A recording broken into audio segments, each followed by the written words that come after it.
Alright, welcome to CATtheMinion YouTube channel. My name is Teresa, but you can call me Cat. I'm doing this as a live. I don't know how to turn off the chat right now. So I'm not really going to be paying attention to that if anyone actually comes in. If this video cuts out, it happens all the time when I'm doing live, so we're just going to wait for it to come back, and then I'll keep talking, and I usually don't miss anything when that happens, but just in case. So this is part of my Astrological Age series. I have Sagittarius, which I'm doing right now, and then I have Aquarius. Waiting for this noise to finish going by. So I'm waiting to do Aquarius until I finish reading the manual to the Dreams of Gaia Tarot. So it's a brand new deck that I got. I also got this Blessings deck, like an oracle deck. I've read the manual for this because it's shorter, and I've been using this for a couple days. So I'm doing this, and then when I finish getting ready to use the Dreams of Gaia Tarot, then I'm going to go ahead and finish this set and do the Age of Aquarius. Right? So the astrological ages have to do with the precession of the equinoxes. The zodiac appears to move backwards over a course of about 26,000 years, and each astrological age is about 2,100 years long. So the age of Sagittarius is going to be about 4,000 years from now, and then the last one would have been around 22 to about 20,000 years ago. And again, the dates tend to vary depending on, you know, which source you're looking at. Now, I skimmed a few different websites, and I took some what's going on here. Now, the main idea is that each astrological age is kind of paired with its opposite. So it'd be like Aquarius with Leo, Capricorn, Cancer, Scorpio, Taurus, Virgo, Pisces, Libra, Aries, and then Sagittarius with Gemini. So there'll be like background influences from the other signs. So I already did the Age of Gemini, and I remember that it had to do with twins, duality, masculine intellect trying to come in and go head to head with this sort of feminine matriarchal goddess energy that was around. And then also this idea of a duality between man and beast. There'd be human sacrifice. There'd also be like communication and writing and trade. And again, a lot of to do with twins. So that's Gemini. So that's going to be like a background information. It's like a halfway point between Sagittarius and Sagittarius. Also, I've noticed that each zodiac sign, like for each grouping of 3 in an element. So you'd have 3 water signs, 3 fire signs, 3 air signs, and 3 earth signs, whatever. I don't remember which ones I said already. So, for example, earth signs, Capricorn, Virgo, and Taurus, right? So I view Capricorn as the watery earth sign. I view Taurus as the fiery earth sign, and then I'd view Virgo as the airy earth sign. In that same respect, I would view Sagittarius as an airy fire sign. And most notably because in the age of Sagittarius, you get like a sky religion, and you'd see probably a lot of imagery involving the sky, or stoneworks. Not exactly like Stonehenge, but you know what I mean, like astrological calendars built out of stone, because they would have been in the Paleolithic age there, in the Stone Age. One of the things here says Sagittarius has to do with expansion. So it's this like tightly coiled motion of this like friction of like kind of like the duality of the two halves of the animal and beast fighting against each other create this friction, and then it's a slingshot of explosion, like like the Big Bang or a population boom or something like that. Just as an example, it's like a lot of energy and then a huge blast. Let's see. Yeah, so it's a Sagittarius, again, it's a fire sign, so it has to do with intuition, inspiration, movement. Traditionally associated with the symbolism of the archer, which is usually a centaur, so you have that duality of man and beast again. So in Greek mythology, you have Chiron the centaur, and then who is noted for setting aside his carnal instincts to go and do like healing and learning and teaching and stuff like that. So it's this idea of coming out of this, and most of these ages have to do with different points of consciousness. So you're going from a very basic instinctive survival mode into a thinking, creating, communicating, maybe not writing necessarily, depending on how far back you believe in academia and how far writing really goes, but it would certainly be symbolism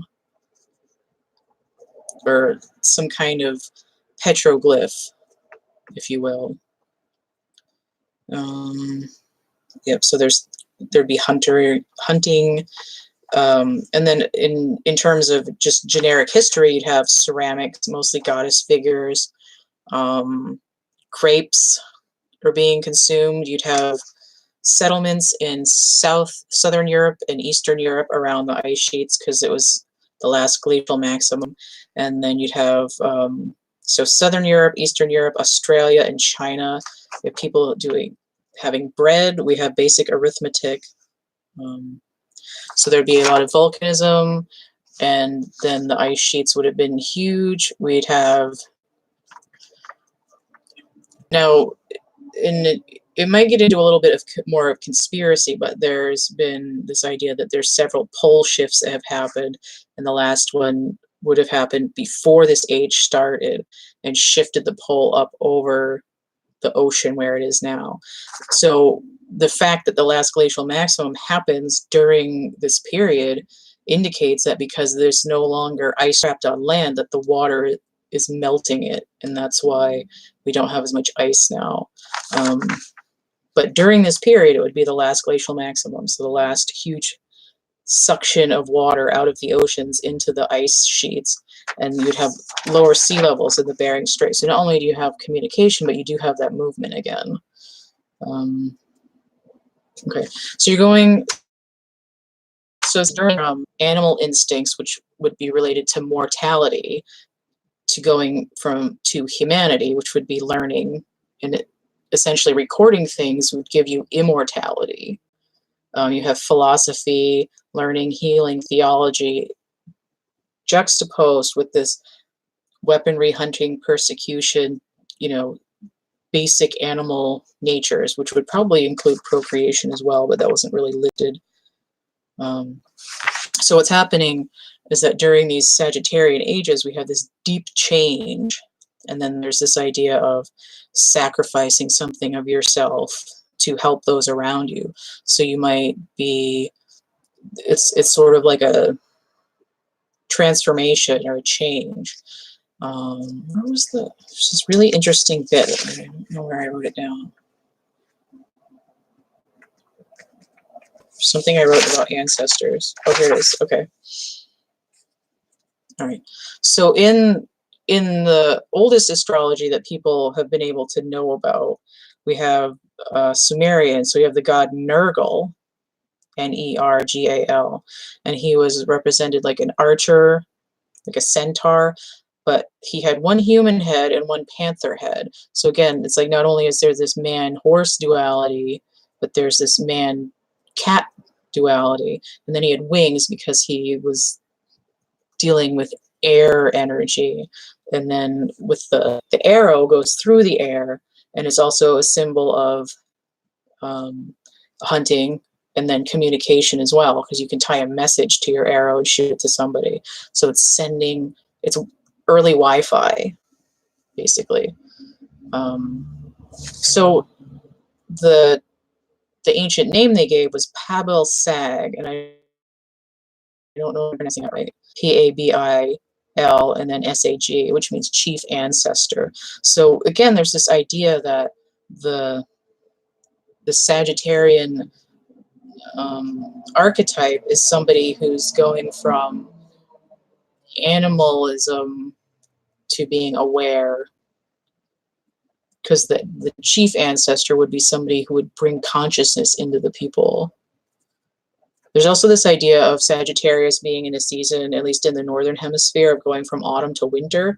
And incidentally, the arrow in the constellation of Sagittarius points towards Antares and Scorpio. Scorpio is the death sign. So it's like saying we know we're heading towards a death cycle where something is being sloughed off and there's going to be a transformation. So that's what I was able to glean for that. There isn't really a lot of historical mythological stuff, because it goes way back into the age where we don't have a lot of information, because everything that's left is stone, and you don't have, metals and leather and paper or whatever we normally have would have disintegrated in those intervening tens of thousands of years. So that's notes for that. So what I do when I do these, if you haven't seen my other videos in the playlist, is I do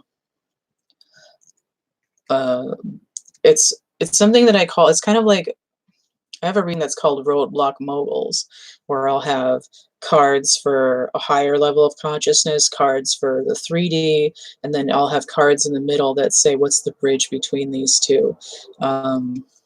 That's outlined in my infomercial video, but my readings are suspended right now. I'm not offering them for purchase, but you can still donate if you feel inspired. The only thing that I am offering is art merchandise, prints, and templates right now. I've got some major things going on, and I can't really commit more time to other projects like personal readings. If you have ideas for readings that you want me to do publicly, message me. I'll get in it. So right now I'm not offering personal readings, but please like, share, subscribe, donate, and all that fun stuff. Okay, so where was I? Oh yeah, Roadblock Moguls. So it's higher consciousness, 3D world, and then a bridge between. So that's what that reading is. These readings are all based on that similar format. So I'll go into the last age historically, I'll go into the next age, which would be in about 4,000 years, and then I'll get a bridge between them, and then I'll give an idea of what's happening during the interim, which would be now. And then this, again, this is a time scale that's 26,000 years, and it can be applied to smaller sections of time, because it's like as above, so below, as macro, so micro. It's fractal. Need water. I can hear my voice getting crusty. Okay. So, okay, yes. As above, so below. So if you are a Sagittarius, or we're going into Sagittarius season in like a month, or you have it in your chart, or you know where the planet is and all that, then you might be experiencing something. If you're feeling fire, Sagittarius is a fire sign, so it might apply to you. So there's different ways for these large scale things to have like reflections in the smaller things that are going on in your day to day. But in that way, this gives like a really broad time scale, so it's not time specific in that way. It's not a strict horoscope, but you can take information as they say, as it resonates for you. And I know I'm not looking directly at the camera, but it's a weird angle, and I tend to look at what I'm using. So, because the camera is like over here, but my focus is, I look at myself when I'm talking. So don't be fooled by the not making eye contact with the viewer thing. Is if I try to do that, I just get distracted and it messes me up. All right. So last age. Now I'm using this. This is the deck that I'm using. This is the blessing deck. I'm using the Mystical Shaman Oracle. Ooh, yeah, right there. I'm using the Cairo Marchetti Legacy deck. And I'm using the Syrian Starseed Tarot. Cacao. Alright. I have cleared and shuffled this already, and I've gone and laid out the cards just because it takes a while, and I didn't feel like doing it all on camera. Right? So I'm going to use the shaman cards. We'll get an overview of the age, and then I'll get the tarot cards for the details, and then I don't know what that flipped over. The blessing cards are going to be for mostly for what progress is being made in the next age and during the bridge.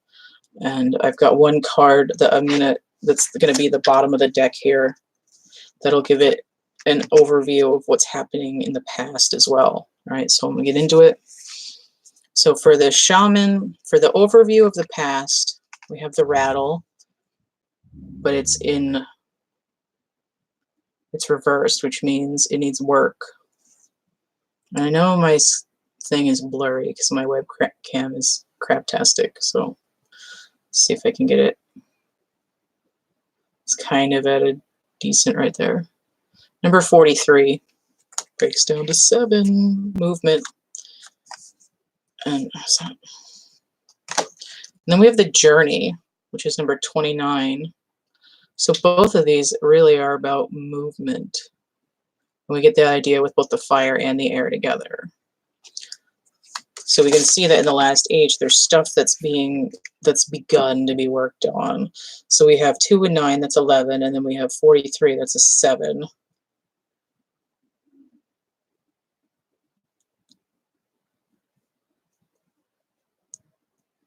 So technically that's 18, which breaks down again to a 9. And it has to do, the moon, which is number 18, has to do with like secrets and nightmares and deeply repressed desires and things like that, which you might expect to see if people are living through really extreme weather and climate events, as well as dealing with this sudden shift from animal consciousness to more human refined consciousness. It's not to say that they're limited in their ability to philosophize, if that makes sense. Like they emote and they think, and sometimes they could be funny or they could be bitchy, but they don't have the ability to dictate like long histories or stories or theories, and that's really the difference. Okay, so I'm gonna read these, and just because I don't remember what they are. The rattle.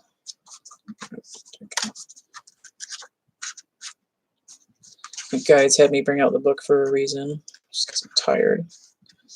All right. So the rattle.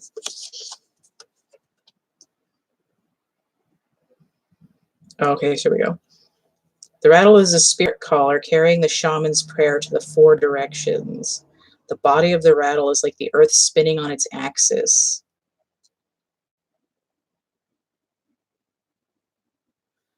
So this is the rattle guides us to pray for all the earth, not just for our personal needs. So again, this goes back to that general idea of, first of all, extreme climate, and then we have Earth tilting, which has to do with the precession of the equinoxes. So we're definitely moving into this age where something is happening, where there's that spirit being called, this idea of like ancestral information starting to change the brain of the human. And again, it's like, you know, shake, rattle, and roll kind of an idea.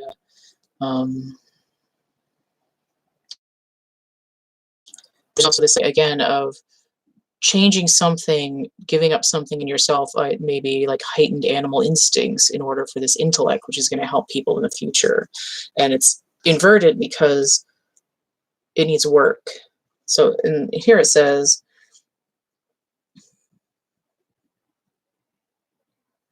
this is what it says. It says, you want to catch God on the whisper, not on the shout. What you are trying to craft to your own desires and expectations is already there, standing before you. Do not spin the world to your own benefit. You are being offered the Creator's tools, which must be put to use to serve a divine purpose. Okay, so it's this idea that the change in human consciousness to something more spiritual instead of very earthbound is there for a reason. You're not just supposed to use it to get more meat or more women or whatever. It's this idea of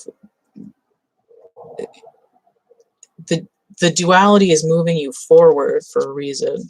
But let me get into the journey and maybe able to expound upon that a little bit more. So we at 29. 29. The bear. Okay, so the journey. Yeah, see, it's an invitation to step outside the boundaries of your life as you know it. Things are changing and shifting. Yeah, the journey is not a holiday, it's a call to be hermit-like and go on a pilgrimage into the unknown. So the hermit is about going within, and again, it has to do with that mindset of like your internal structure is changing. It's like how Nurgle has the panther head and the dude head. The guy, he's like both at once, and it represents like different hemispheres of the brain, basically, where one is level and one is instinctive. And that way you could say you would expect to find, if you found a brain in any of those bodies from 20,000 years ago, you would expect there to be changes in it. Might not necessarily be taking up more cubic centimeters and have a bigger skull, but maybe they would. But it would be, the structure would change. There would be more folds in it, or like different little structures that we didn't know about, or something like that. Maybe their pineal glands were bigger. Okay. There are no maps that territory will be exploring, no marked paths or road signs, because they wouldn't have had any documents to tell them how to do it. There would have been literally no manual. Okay, so this is upside down, so it needs a medicine. The journey is calling you, but the timing is premature.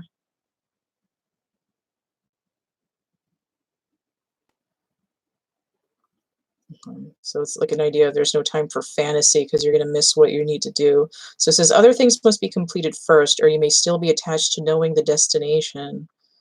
The point of the journey is not the destination, it's who you will become as you are transformed along the way. Okay, so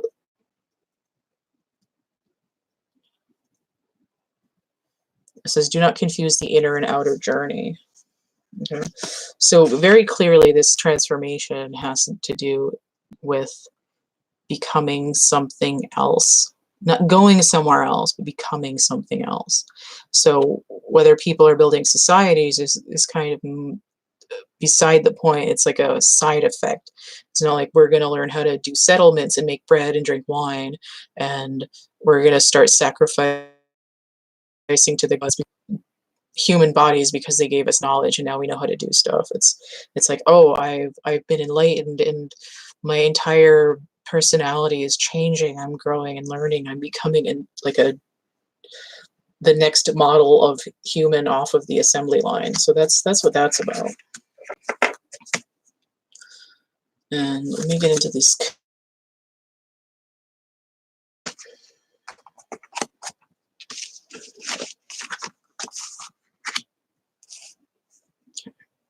So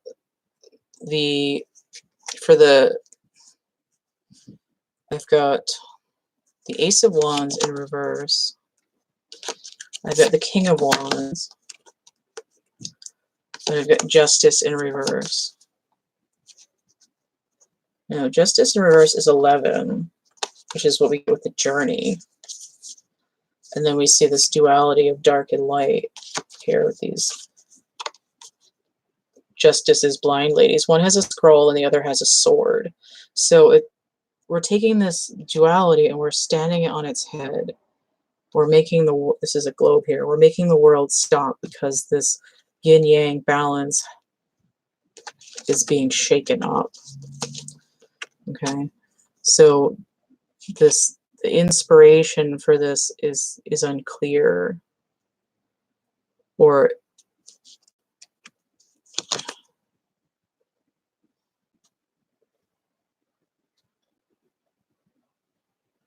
oh, I see. Okay, so there's a dragon on here. So it's like the fiery nature has to be tamed, and saying we're not running off with this into the wild world with this flaming torch. We need to burn it down, bring it down to an ember and snuff it almost all the way out, because we need to be able to harness this passion for something a little bit more refined here, which is why the king, I can get this to freaking kind of block out the sun. King of Wands. So the King of Wands is, he's like, traditionally he's like the husband guy ready to build a home and whatnot, and especially with these horns here, it's just this idea of knowledge, of growth, and I see this idea of home as being able to start living in settlements instead of hunting and gathering. He's got his robes on, he's doing some culture stuff, he's really thinking, he's getting some kind of enlightenment. He's not running around as if he were a dragon, he's harnessing that power for something else. He's using that animal protein to grow his brain, and in that way he's getting, at least looking into this fire, like he's getting these spiritual downloads where it's not just instinct coming through, it's inspiration. All right, so what else have we got here? So we got the Four of Swords. So this is usually reflection and it's upright, but we see this figure here is like meditating. So we have this root here, animalism, and then we have this download coming in.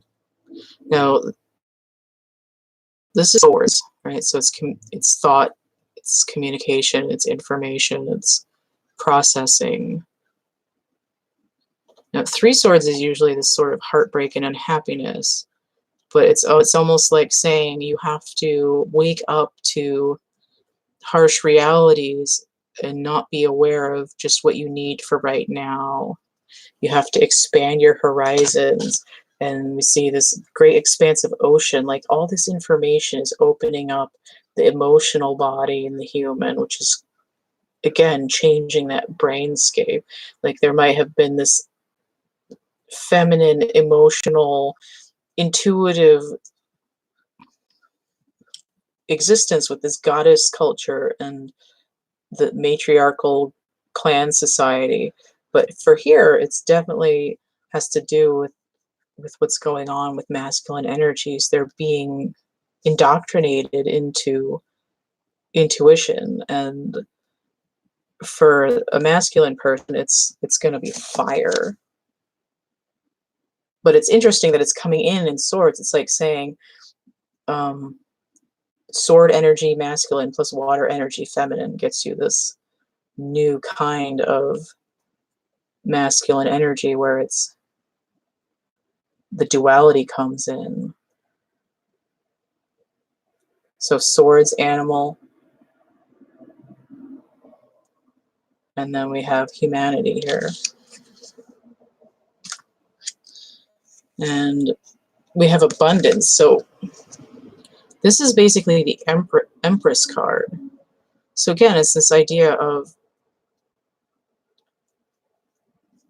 especially with this other card, the Eight of Cups. Okay, so we have a guy here. So the same guy, right? He's getting this download that's 4 swords worth. Usually a guy after coming home from battle, he's lying in his coffin meditating, right? And then he doubles up, right? He gets like a boost, right? He's leveling up. So now he's got 8. He goes from 4 to 8. He's on the same beach.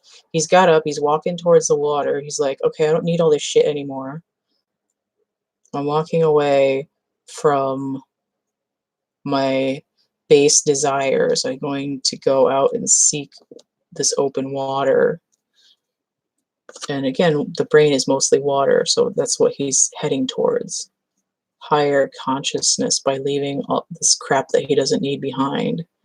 Like Chiron the centaur, he decided, well, I don't need to, go around humping everything that has a heartbeat. I'm going to go heal and teach people stuff.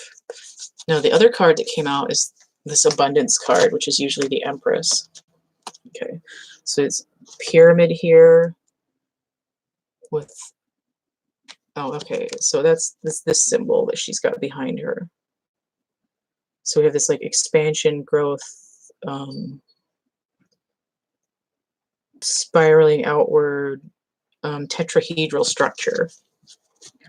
So we've got expansion, we've got stability, we've got this universal blueprint of growing in energy. And trying to get it to focus here a little bit. So we have the number 3 here.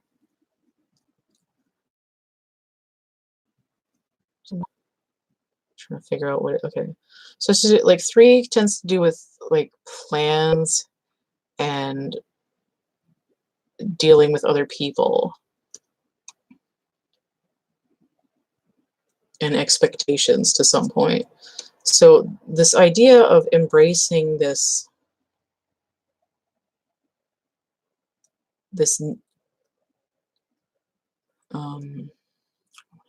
I want to say feminine archetype, but it's not really that. It's not like saying, well, the masculine is going to become more like the feminine in terms of brains and energy. It's like we're connecting the corpus callosum, and it's giving you access to this right brain where the goddess lives. And now you can harness that power for yourself. And what you get is abundance. You're able to create more stuff by communicating with other people and making settlements and living in society. Everybody's got their bread now. That's kind of how it is. So that was the last age. And again, it's a start. The timing is a little bit off, but there isn't really any time to waste necessarily because things have to shift. And the reason that this is upside down is because it seems unfair to have to start when the timing is rough. You got to start somewhere, though. All right, so let's get into the next age. So that was like 22,000 years ago. But let's see what's happening in another 4,000 years. What can we look forward to? So that was like the first semester, and now we're looking at what's like the second semester. And we've got this one, 40. So that's a foundation and a new beginning right there. So I don't know how this is pronounced. I try to pronounce it Pachamama, and I think that's probably close enough. And then this other one is number 23, the giveaway, which breaks down to a 5, which is change. So we have this lady here with wings on her arms, and she's receiving the light, or download that's like a golden ball. So again, this 23, the giveaway, and then number 40, Pachamama. Now, this is interesting too, because she's got wings on her face and she's got wings on her arm, which has to do again with that sort of air, fire and air element. And then here we go with this one, and she's got wings on her head too, sort of mercurial.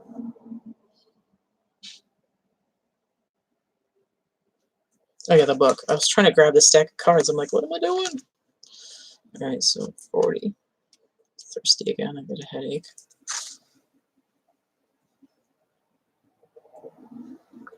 Okay.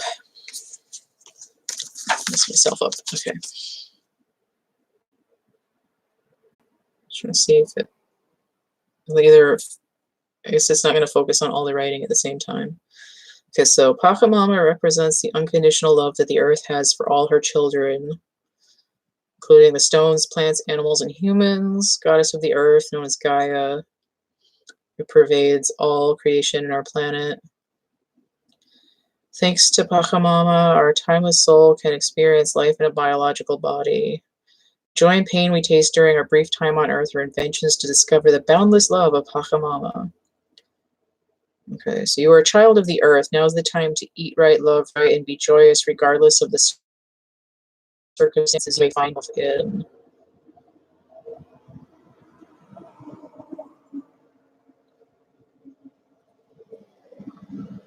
Vehicles are so loud. Be grateful for your life, your body, and all that nourishes you. Invites you to relish each breath, embrace your joy and your pain equally, and discover love through both. It just says to give back to the earth, but with an act of service, like planting a tree, helping save an endangered species, or protecting the ocean. Okay. So I have some thoughts on why this came up, but I'm going to read the giveaway first, and then I'll give an overview of that.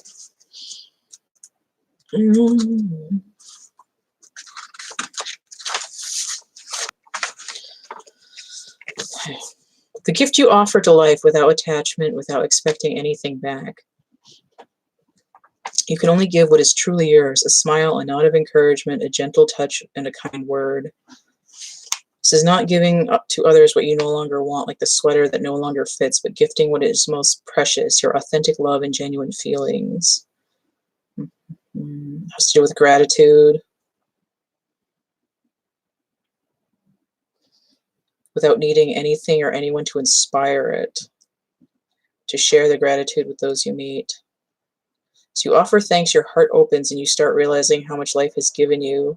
You heal your feelings of scarcity and open yourself to the abundance that surrounds you. It invites you to be in the flow of life as you give and receive freely. Okay, so definitely with this one, it's like, not only are you going to give back to the earth itself, now that you've achieved like this enlightenment, and you've, since the last age, you've learned what this abundance is about. You're going to be giving back to the people around you.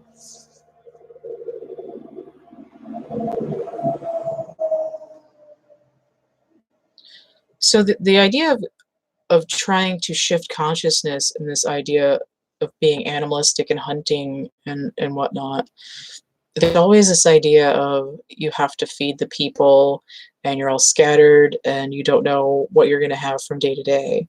That's where that scarcity mindset comes in. And, you know, when people started living in settlements, they were able to pool their resources better, and scarcity wasn't always as much of a problem. I mean, we know that's not really true, but in general, people thrived more because they had more when they stayed in settlements and grouped all their stuff together and worked together. But again, this has to do with that concept that even started from the notes that I had. It was you're giving up something, or maybe you're even just giving up thanks. You're giving up gratitude. You're giving up base instincts to be able to give more to those around you by contributing thoughts and ideas and work to those around you. So this is coming from those upside down cards of the journey and the rattle. It's the answer to that. I'm saying, what are we what's being shaken up? Where are we going? Well, now we've arrived. So also in the next age, these cards. Six of Crystals.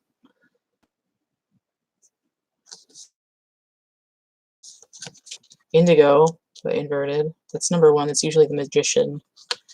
And then we have the Eight of Crystals, inverted. All right.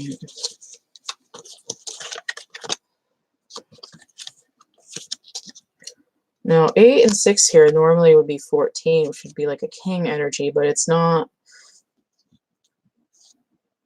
What else is, oh, balance. Also temperance, balance. And then a 15 would give you the Devil, which would be sort of like earthbound and chained kind of energy. But these are inverted. So we have 9 total inverted, so which either be the Hermit inverted or 9 crystals inverted.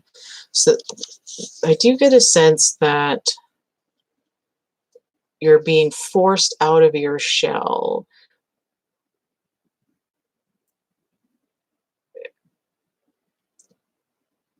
Because the contentment that you thought you were going to get isn't really present. You thought you could get it by magic alone, but you haven't been doing the work. Except that here we have generosity, this idea of giving. And in that way, it's saying, this is the work that needs to be done. You can't just wave your enlightened soul around and pretend like it's going to happen.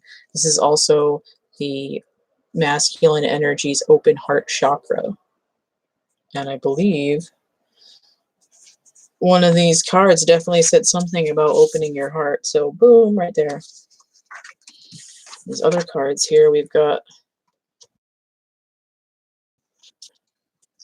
ooh, that's interesting. Oh, that was,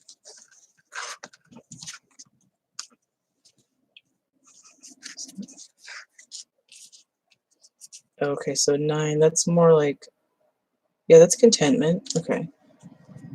So we have 9 of Cups upright, so that's like beauty. So there might not be contentment unless you get this work done, but life is beautiful all the time.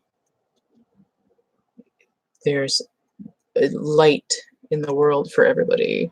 We are making lemonade out of these lemons here. So and then again, the Magician in reverse. Double message. You can't manifest abundance and power and happiness just because you want to. You have to do the work, which is why this Two of Coins in reverse is showing up, because the work has to be done. This is like a choice, it's balance, it's working on material things as well.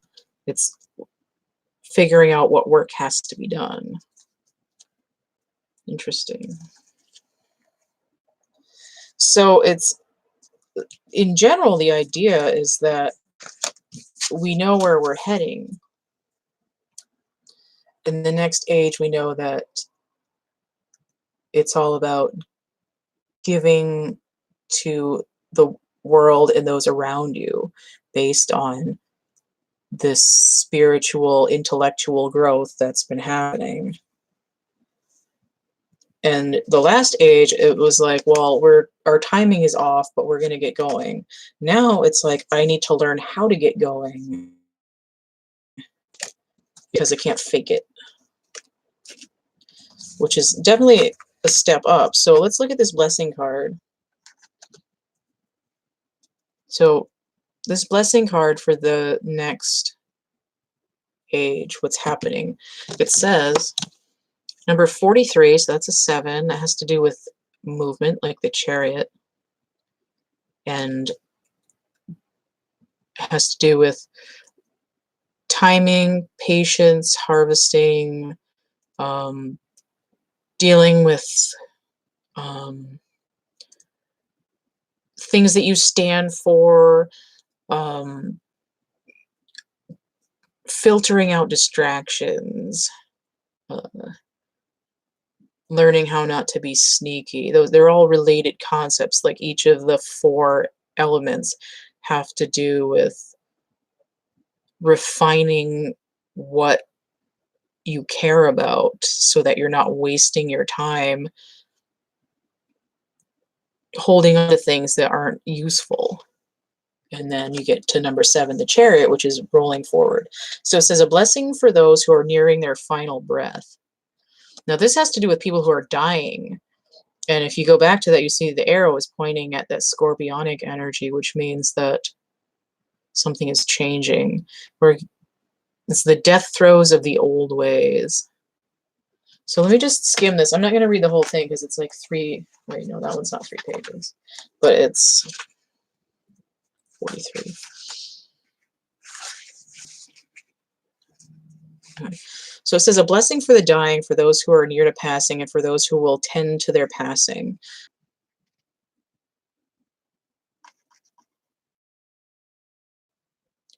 It's more of a transformation. And again, this idea of caring for others. It says, a blessing on these precious hours and on the moments of subtle shifts and changes that now seem so infinitely precious. So that's this idea of being grateful for what's around you. May there be a sense of ease and grace as you move gently from this world to the next. May all those who love you let you go. So again, that's not necessarily like you're literally dying in terms of this age. It has to do with shifting from consciousness to the other, where it's like people might be like, well, what, you're different now. I don't know you anymore. The person I grew up with is dead to me. That's the kind of energy. Or though the description literally is like somebody at hospice, but it's not to be taken literally. People fear the death card, and it's not always warranted. May all of your kindnesses, may your generous moments be remembered, and may your mistakes be understood, and the wisdom of them learned by others so they do not need to repeat for themselves. And that also has to do with communication and establishing writing so that you can leave wisdom for the other people. It says, the veils part, a hand extends to you, and when you are ready, you will go. A blessing on your departure journey. Steve Perry.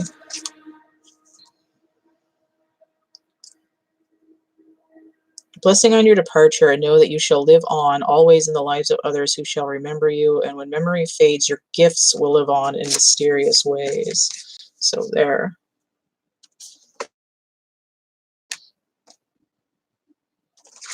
So what I'm really getting is that the whole concept of Sagittarius energy is to send information forward through some kind of transformation so that the gift of what you've learned is there for other people, not necessarily what's happening and like, oh, I'm this, oh, I'm that, I'm split in the middle. It's literally that concept of the things like boiling and then exploding, right? So my whole life I'm like, what's going on? And then I send all that, blast all that information out for everyone else to learn from. Okay, so let's look at the bridge. This is going to be what's happening in the interim, which would be for the last 20,000 years and right now and for the next 4,000 years, just to see what's happening between those two phases. Okay, so let's start with this one.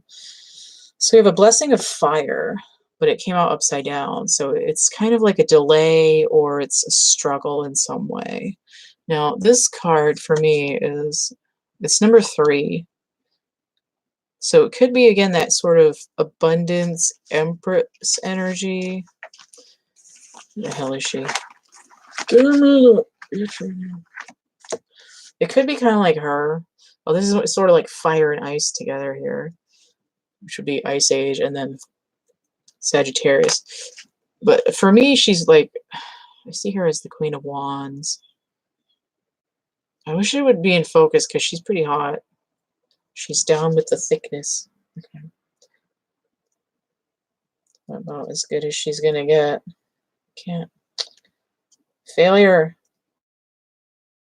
Okay, so a blessing of fire. And again, there's gonna be a challenge or a delay with this energy. Blessing to bring passion, motivation, and creative spark to your life and to the lives of those you touch. So really that has to do, again, with this idea of the spark is kind of on slow burn, but the king, this sort of masculine energy, is ready to roll forward. But here in the interim, this wild, abundant, feminine, creative flow is a little bit on her head because that the inspiration kind of smoked out a little bit because there had to be like a shift from the animal to the divine, and the only way to do that was to like almost put the fire out, kind of, in terms of what's going on in here. You can hear. Huh. In the interim, we have the sun, 53. Very wings-oriented dude here. Inverted. And also the time master, number 57, inverted. So that's 12. That's breaks down to a 3. And then 53 and 57, that's interesting. So there's a difference of 4 there. So the foundation is a little bit shaky during the interim here. So that's 8, and that's 12. So technically that's judgment, that's 20. We're dealing with karma here. Okay, so he's got feathers, and then this sun god has feathers too. Those are cool. I love this deck. There we go. Badass. Okay. So these are aspects that are going to be worked on in the interim. More water.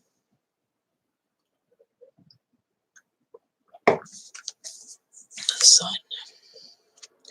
Sun, sun, sun. Here we come. So getting Mr. Moonlight in my head, but that's not right. 53. Oh, here come. Wait, no. There's a song on Beatles 65 before Mr. Moonlight that has the word sun in it. I can't remember it for the life of me right now. Okay. The foremost masculine force. Although sometimes it's seen as the feminine in her full power. So neither energy is going full tilt here in the interim.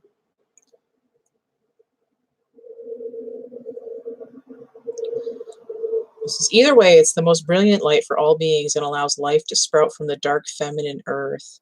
It can be gentle and warming, close to sunrise or sunset, fall or winter, or it can be destructive as in its zenith during a scorching summer. So here is this idea of winter. Just winter. Like there's a death cycle. It's the sun is setting because it's going to rise on a new concept where the supreme masculine entity backed by feminine energy is going to come out and be like, hey, I learned something. All right. Yeah. So in this position, it says, have you been shining your light for too long? Remember that daylight is only 1/2 of the day. The night must have her equal time, and she offers us her gifts as well. So I did mention the moon earlier, which has to do with those going into the darkness and secrets and really working on what's going on inside.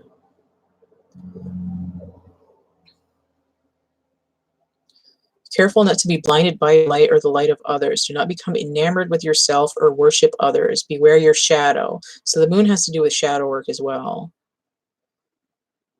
Okay.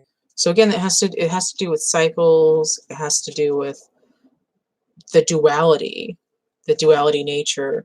So the night could be animal or feminine, and then the day could be logical, thinking, inspiration, higher consciousness kind of an idea. It's the Time Master. The Time Master is badass. I love that guy. I don't always remember what he's doing, though. One day I will remember this deck. Right. Time is a construct of the human mind, which life events are seen to flow in a straight line from past to future. I mean, it's an illusion. We know it's illusion. We see time like a ticking clock, and it reminds us that there's only so much of it to spend, like currency. Anytime, oh, hang on, let me actually read this correctly. At any given moment, you can see time in all its infinite potential, at once vast and all-encompassing, then shrunken and finite. Depends on perspective. So again, there's that duality where time isn't just a thing. It's like a breathing. It's light and dark. It's animal. It's spirit. Sometimes it appears that you are running out of time. You worry you won't get what you need or want. So again, that's that scarcity mindset. Everything gets stuck like a log jam. This is only in your mind. Time expands and contracts according to your ability to be mindful and observant. Fully engaged in your now, it's time to release the story of your past. Equally, it's time to release your need to know the details of the future. Okay. So that, for me, this is the bridge between the past and the future. So literally right here, it's saying the now.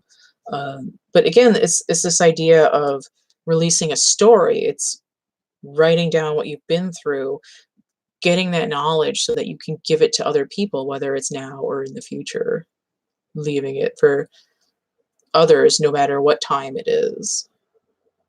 It says all the treasure magically reveals itself when you remain relaxed and present to what is directly in front of you and nothing else. So in the future, we got the Indigo card and the Magician, both inverted, which are essentially the same card. Indigo is just the Indigo children. It's, you know, consciousness expansion, intuition, psychic abilities, and blah, blah, blah, which is, you know, basically what's been happening the whole time. So we're saying, don't force it. Remain relaxed. You can't force the magic to happen. So the idea of running out of time is like running out of anything else. I don't have enough time. I can't give my time to other people. I have nothing to give them. I'm busy. That kind of energy. So we don't need to just calm down and just live in the moment, and then we'll have all the time we need. Okay. That's what's happening right now. Okay. Slow burn. Okay, here we go. 4 of Wands. So we're using this to build a new foundation. Then we have, almost dropped it. I'm gonna cut my throat with that. 5 of Wands inverted. So this is once we stop struggling against the scarcity mindset, we get this new foundation. Glowing golden, look at giving back to the earth, planting trees. King of the trees. Meat of the building. All right. And we have 10 of Flames. So it feels like a burden, but we're almost done. And again, for me, this card is coming up out of the darkness into the light. So it's like we're doing shadow work. We're down here with the moon, and then slowly we're going back up into that sunrise. So the Wheel, so that's another 10. So that gives you another 20. That's judgment. That's karma. It's really the reckoning. We're getting in there. Look at this great cosmic stuff. And then the Ouroboros here. So we've got this time being really all times, circular, cyclical. We're creating something new. So we have the Great Wheel. So we're movement. And then we have the Master of Orbs inverted. So the King of Swords, it's like we need to learn how to, we need to think about what we're saying, what we're thinking. Are we impatient? Are we lying? Are we deceitful? What is the truth? We need to, and then a king can also be 14, which is balance, which is temperance, which would be the balance between fire and water, which is exactly what was going on in the beginning, like this.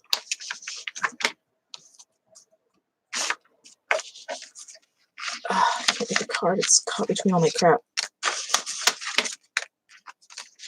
So, what we need, fire, water, and we're pretending this is fire and water together. And then we got the king here instead of the 4, but he's a little bit off balance because we still have to work on centering and shadow work and learning to express being grateful to other people and saying, oh, I can give you my time. You know, I don't have enough. Well, I have time. I can give you time. And then you say, well, I'm okay with not having enough money or whatever. It's this idea of being able to give to other people. And basically what you're giving is knowledge, but you're not quite sure what you're supposed to know yet here in the middle. So you gotta get around to it a little bit. Okay. So, oh, this is supposed to be for the past. So just on the bottom of the deck, the energy here, we have a blessing to heal a relationship, but it came out upside down. So this was number 28, but it was in a slightly off position. So it really has to do with,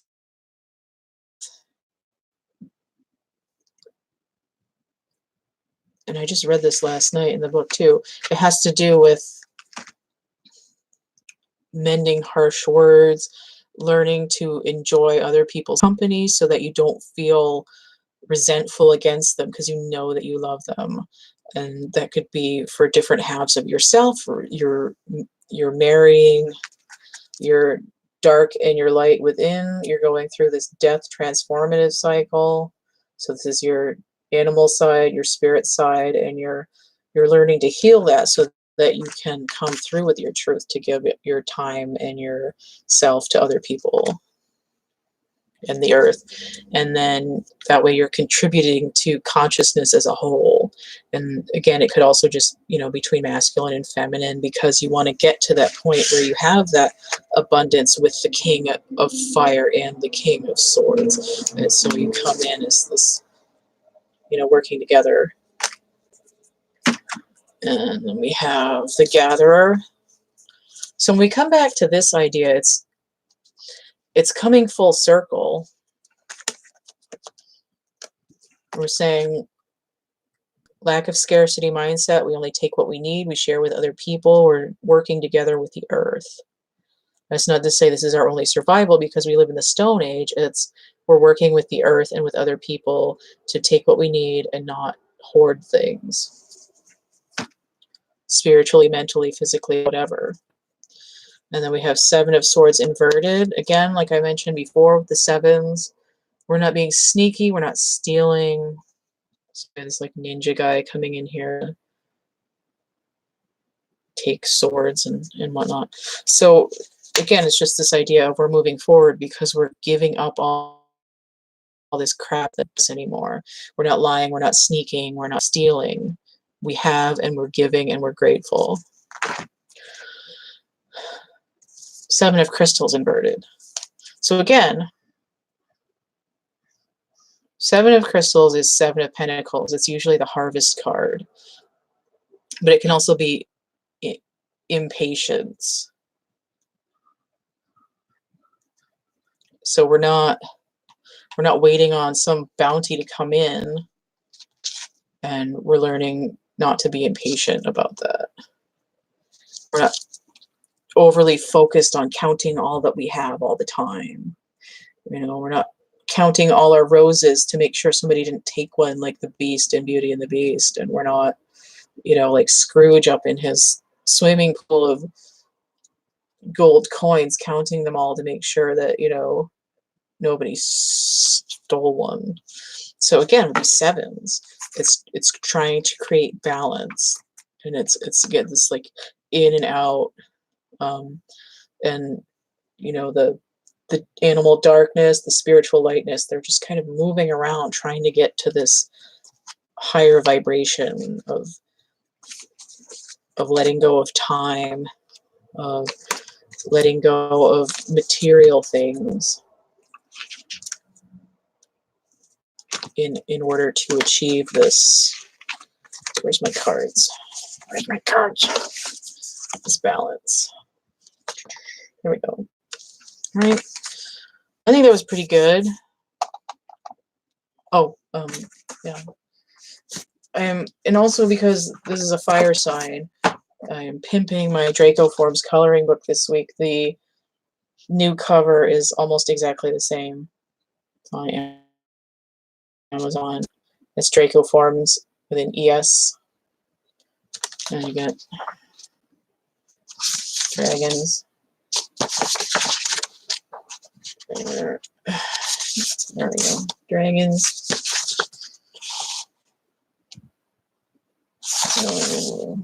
Stuff to color in. Okay, so you can get that. I have Energy Forms coloring book as well. But here we go. So I've been redoing all of my cafe press. You can go there. I've got Deviant Art. If you want to donate, PayPal, Cash App, Venmo.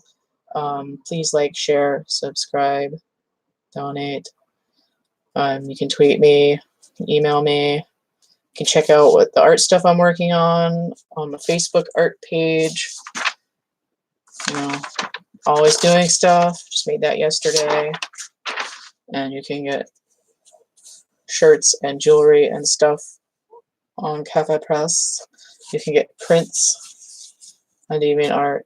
So I have art, I have tarot, I have merch, and I've got a few templates kicking around. So go to the infomercial video. There's links in the description and down in the comments. And like I said, my readings are suspended for ordering, but all of the information for these things are in the description of the infomercial video. It is the one video to rule them all. And thanks for watching. Bye. Stay cool, y'all. End it.